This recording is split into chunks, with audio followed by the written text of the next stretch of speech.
Assalamualaikum warahmatullahi wabarakatuh. Bismillahirrahmanirrahim. Alhamdulillah. Alhamdulillahillazi hadana li hada wa ma tadi ya Allah an hadanallah. Asyhadu alla ilaha illallah wahdahu la syarikalah wa asyhadu anna Muhammadan abduhu wa rasuluh. Allahumma sholli wa sallim ala sayyidina Muhammadin wa ala alihi wa sahbihi ajma'in. Taqullaha haqqa tuqatih wa la tamutunna illa wa antum muslimun. Kan saya, sahabat saya, sedikit kita membahas masalah kunut. Kemarin ada yang menceritakan saudara saya yang berada di daerah Tanjung Sari, kurang lebihnya seperti itulah. Sekarang bermukim di Sindang Sari, tapi aslinya orang Jati Agung. Dia menanyakan masalah kunut. Dia dulu melakukan kunut. Nah, begitu dia pindah rumah karena dekat dengan pekerjaan atau gimana lah, nggak tahu, karena keadaan. Nah, sekarang dia nggak pakai kunut. Nah, dia bilang, ada yang ngomong sama dia, Mbah Parwono, katanya kalau orang sholat subuh itu pakai kunut, katanya bid'ah, dulalah, bid'ah, sesat. Ya, dia bingung, dia nggak melakukan lagi.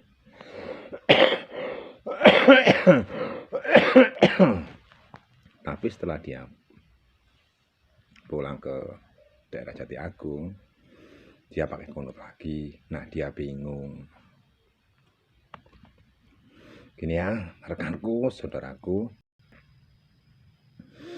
kunut itu boleh dilakukan, boleh tidak. Kunut itu hanya tambahan, yaitu sunnah, bukan bid'ah. Itu ya. Awal mulanya kunut ialah pada zaman dulu seseorang menemui Rasulullah Shallallahu Alaihi Wasallam, kepala sukunya lah, menemui Rasulullah, namanya desanya distrik Maunah, distrik Maunah. Nah, bertemu dengan Rasulullah, dia, ya Rasulullah, ya Muhammad, aku sudah bertemu dengan engkau. Satu kampung saya pengen masuk Islam. Yang benar? Iya. Dengan senang hati, gembiralah Nabi Muhammad. Yang benar? Iya. Tapi di sana nggak ada guru ngaji, nggak ada yang ngajarin ngaji, nggak ada yang bisa tentang agama. Nah, Nabi Muhammad dengan gembiranya lah mengirim orang sebanyak 70 orang guru ngaji, hafiz Quran, hafiz hadis, dikirim ke daerah distrik Maunah dengan gembira Nabi Muhammad. Sampai di sana Nabi Muhammad, ya karena dulu belum ada HP ya, belum ada surat kabar. Nah, adanya surat menyurat itulah, itu lama. Enggak kayak sekarang kan udah modern ya, bisa HP. Sampai sana orang itu dibantai. Yang 70 Al-Quran tadi itu, 70 hafiz Al-Quran tadi itu bukan ngajarin ngaji, tapi dibantai. Nah, pada waktu itu Nabi Muhammad mengirim aja dengan senang. Kalau nggak tahu kalau mau dibohongi. Nah, dikirimlah sebanyak 70 orang hafiz Quran, hafiz hadis berapa banyak yang hafal, dikirim ke sana untuk mengajarkan Islam. Suatu ketika ada dua versi. Sehabis sholat subuh, ada yang mengatakan sehabis sholat maghrib. Nabi Muhammad Shallallahu Alaihi Wasallam ditemui dengan malaikat Jibril. Nah, malaikat Jibril, ya Muhammad, kekasih Allah, kau mengirim guru ngaji di sana tadi yang 70 orang hafiz itu tadi, itu bukan untuk ngajarin ngaji. Loh, untuk ngapain? Di sana mereka dibantai, dikubur hidup-hidup, dimatikan. Udah nggak ada yang hidup lagi. Yang benar, iya. Lah, Nabi Muhammad langsung murka, langsung mencela, langsung doa yang jelek-jelek. Ya, namanya Nabi Muhammad juga namanya Nabi ya, punya sifat manusianya, bisa punya amarah. Apalagi kita, hanya orang Islam. Nabi aja bisa marah kan, dengar saudara-saudaranya, sahabat-sahabatnya dibantai hidup-hidup, mati semuanya. Nabi Muhammad ngamuk, berdoalah. Doanya dengan doa laknatullah. Ya Allah, laknatlah desa si A. Begitu juga kepala sukunya, RT-nya, kadusnya, istilahnya gitulah. Kepala sukunya, laknat semua satu kampung itu. Jangan sampai enggak dilaknat. Berkali-kali Nabi Muhammad doa seperti itu. Akhirnya turun ayat. Turunlah ayat. Bismillahirrahmanirrahim. Laisa laka minal amri sayun ayutuba alaihim yu'ajibahum fa'anahum dholimun walihi ma fis samawati wa fil ar wa yafiru lima yasa wa yutu lima yasa wallahu ghafurur rahim. Yang artinya, hai Muhammad, masalah mengajabnya dengan tidaknya, masalah melaknat dengan tidaknya, itu urusanku Nabi Muhammad, bukan urusanmu Nabi Muhammad.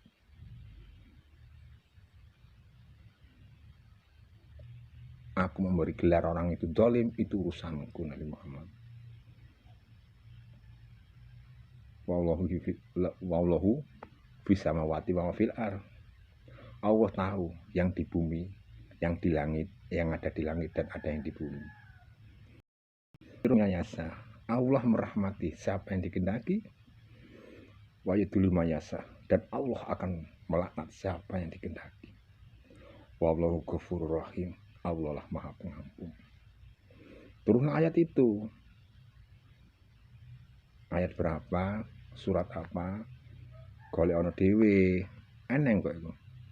Eneng nang Al-Qur'an ayat itu. Asbabun nuzulnya kuno tadi itu. Asbabun nuzulnya itu ada itu. Nah, lalu Nabi Muhammad berdoa, tetap berdoa, tapi doa yang tidak melaknat, dengan doa-doa yang baik. Allahumma hdina fiman hadait, wa tawallana fiman tawallait, seterusnya.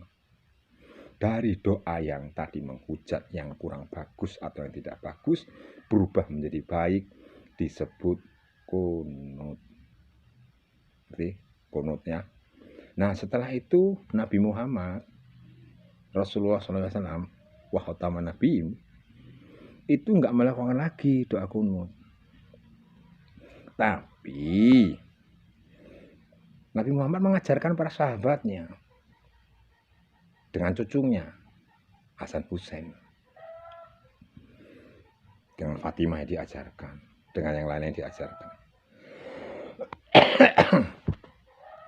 Setelah Nabi Muhammad nggak mengajarkan, nggak melakukan lagi, nah para sahabatnya Ali, Utsman, Umar, Bakar Siddiq, Ubay, Zaid bin Sabit, Ubay bin Ka'ab, ada situ adalah Bilal bin Rabah, Tolaha, pada melakukan. Nah Rasulullah melihat anak buahnya, anak muridnya atau sahabatnya melakukan, Rasulullah nggak melarang, diam saja, nggak melarang. Oke, kalau terjadi pada waktu itu, jangan kunut, ini nggak bagus, berhenti, selesai. Para sahabatnya nggak melakukan lagi. Atau ya itu bagus, lakukan. Nah, Rasulullah nggak melakukan lagi. Nah, disinilah letak berbagai macam keanekaragaman, perbedaan ya. Rasulullah nggak melakukan lagi, tapi sahabatnya melakukan lagi. Rasulullah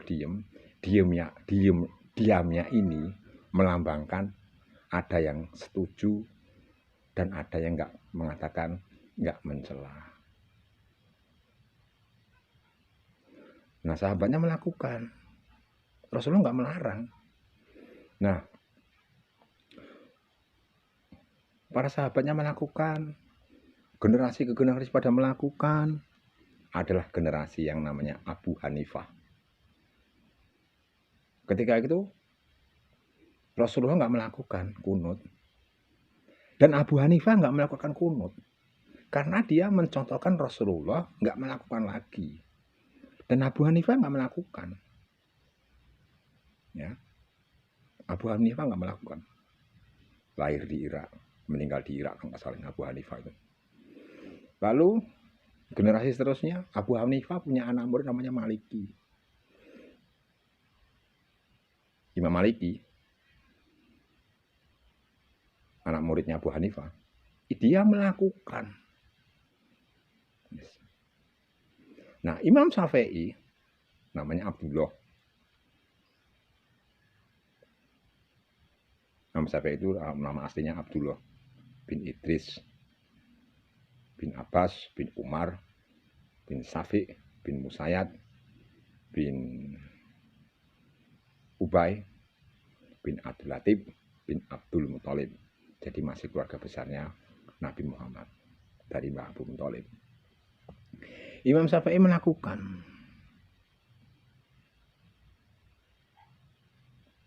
Nah, pada suatu ketika Abu Hanifah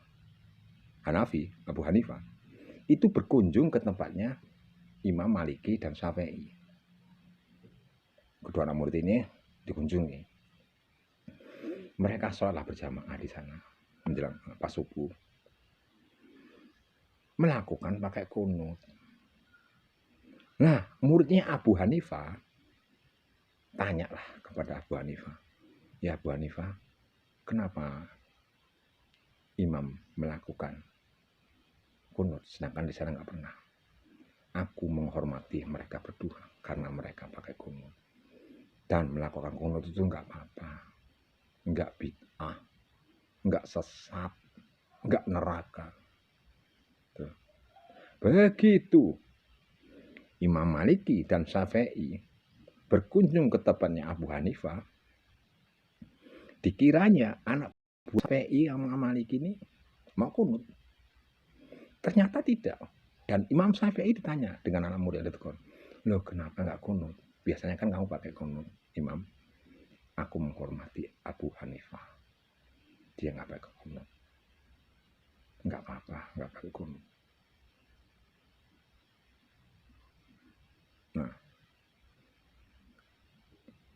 kalau Imam Syafi'i kunutnya itu sebelum ruku dan kuat dijaharkan sebelum ruku Imam Syafi'i itu. Nah, Imam Maliki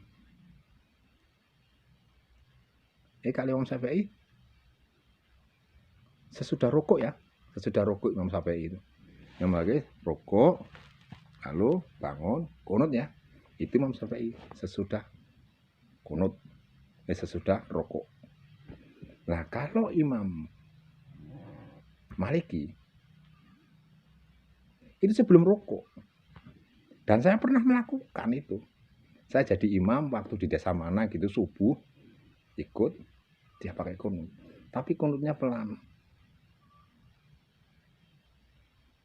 Ya nggak apa-apa. Ya orang keadaanku di sana harus mengikuti imam, ya saya ikut imam. Nah, ada yang dibawanya lagi Abu Hanifah, Abu Hambali dan Abu Ghazali. Hambali dan Ghazali. Itu pakai kunut. Karena Nabi Muhammad nggak pakai kunut lagi, dia pakai kunut di hari-hari genting. Dia pakai kunut. Dia genting lah pas perang atau gimana. Nah pada waktu itu di musim corona, aku datang ke Sindang Sari, kerja di sana, ada yang pakai kunut. Itu nggak sholat subuh, pas hari-hari penting saja. Asar, pas sholat asar pakai kunut. Itulah yang dinamakan kunut mu'tazilah. Dan Rasulullah juga pernah, selain sholat subuh pakai kunut, sholat apa? Sholat isya. Maka itu, janganlah kita nih sama orang muslim mengatakan kunut itu bid'ah. Bid'ah itu dulalah itu sesat. Sesat itu neraka. Pak Ustadz yang tahu agama katanya udah sampai sekolah tinggi ya di fakultas itu. Jangan mengkafir-kafirkan orang, Pak Ustadz. Nggak boleh. Yang tahu dan kafirnya hanya Allah. Wa yafiru lima yasa, wa yaitu lima yasa. Allah merahmati siapa yang dikehendaki, bukan Bapak. Rasulullah aja menghujat aja di turun ayat. Kita sebagai umatnya Nabi Muhammad, itu pun kalau kita diakui dengan umatnya Nabi Muhammad. Ya kalau kita ngakui ya, kalau Muhammad mengakui, itu beruntung kita. Kalau nggak mengakui, apa? Maka itu jangan sekali-kali kita menghakimi orang, menuding orang, mengejas orang, mengkafir-kafirkan orang. Nah, para imam itu tadi ada yang lakukan, ada yang tidak. Mereka damai kok hidupnya. Nggak pernah ada keributan. Nggak pernah ada caci maki. Nah ini cuma beda pakai kunut dan tidak kok berani-berani membid'ahkan, mengkafir-kafirkan, menyesat-nyesatkan. Bid'ah dulalah, sesat, masuk neraka. Emangnya yang punya neraka itu kamu tak? Yang punya surga itu kamu tak? Kan Allah yang punya, bukan kamu. Allah merahmati siapa yang dikehendaki. Nah itu ayat, bukan hadis itu. Nah maka itu sekarang tuh banyak lihat tafaqahu fidinya kurang, mendalami agamanya kurang, lihat tafaqahu fidinya kurang, belum bisa lihat tafaqahu fidin, belum jelas, masih ayat 1-2 yang hafal, baru mengajarkan. Waling dirukomahum. Ya Pak Hufidin dulu, baru waling diru komahum, mengajarkan pada yang lain, itu kan? Ini lihat tafaqahu fidinnya masih rancu, mengajarkan pada yang lain. Contoh ini, acara Isra Mi'raj bid'ah, acara Maulid Nabi bid'ah, apalagi bertemu dengan orang tua kita di tangannya sungkem dicium, dosa. Ke makam, dosa. Mendoakan orang tua yang sudah nggak ada, dosa. Ini ajaran Islam apa kayak gini? Ya Allah, sekarang tuh, kalau aku tahun 90 Pak, sudah hidup di tahun 90 itu di Jakarta, di Bogor, di Depok itu. Ya, yang mengatakan itu hanya di kota-kota besar. Bekasi, itu sudah ada dari dulu. Bid'ah, sesat, neraka, udah ada. Nah sekarang sudah nggak di kota besar lagi, menjalar ke kampung-kampung, ke kampung saya ini, alias Sidodadi, sudah banyak orang itu. Cuma udahlah, ngelayani wong konku gur kesel ini, orang dibayar, gur pati kesel, 3 euro, ngeyel. Yang penting gini aja lah, kita sesama muslim, nggak boleh saling mengkafirkan, kita sesama saudara. Kalau kita bisa tolong-menolong, ciptakan rasa damai, rasa aman. Wahadal baladil amin. Kan ada sih di surat Watini, bismillahirrahmanirrahim. Watini, wazaitun, waturisinin, wahadal baladil amin. Watini itu lambangnya Nabi apa? Waturisinin itu lambangnya Watini, wazaitun tuh lambang yang Nabi apa? Waturi sinin itu lambang Nabi apa? Wahadal baladil amin itu lambangnya nabinya siapa? Nah kalau wahadal baladil amin itu lambangnya Nabi Muhammad Shallallahu Alaihi Wasallam, yaitu nabi yang terakhir. Ya, Nabi Muhammad itu adalah penyantun, penyayang. Di At-Taubah itu ada terakhir kalimat itu. Dia penyantun, penyayang. Nggak mau mengkafir-kafirkan orang lain. Nah ini sesama muslim, kafir, sesat. Aduh, ini nggak karu-karuan lah. Kalau nggak punya jenggot, katanya nggak bakal masuk surga. Ya kalau punya jenggot orang itu, kalau nggak gimana urusannya? Tuh. Jidatnya harus hitam. Kalau nggak hitam nggak bakal masuk surga. Ini kiai ini suruh ngaji lagi lah. Nggak usah didengerin orang-orang kayak gini lah. Mumet Quran. Dasarnya sholawat mana? Yang sudah ada loh. Dalilnya sholawat itu ada. Katanya artinya salah. Artinya bukan itu. Kalau ayatnya benar, tapi artinya bukan itu. Udahlah, ulama seperti ini atau ustadz seperti ini, udahlah, jangan didengerin lah. Tinggal iya, pergi aja dah. Beres. Genduren dosa. Nang makam dosa. Melaku nang ngarepe wong mandan bungku dosa. Ya Allah. Selain dia babi, selain dia masuk neraka, yang paling benar adalah dia. Kok wani ya nang surga dewian? Surga ki seluas langit dan bumi. Wani nang surga dewian lho. Yo, Pak Ustadz. Saya itu semoga bermanfaat bagi kita semua. Kalau ada salahnya, mohon ya ulama-ulama Indonesia, khususnya yang ada di Lampung, di daerah Jati Agung, Kabupaten Lampung Selatan, saya mohon maaf atas segala kekurangannya, dan saya hanya sekedar meluruskan saudara saya yang katanya pakai kunut bid'ah. Itu aja.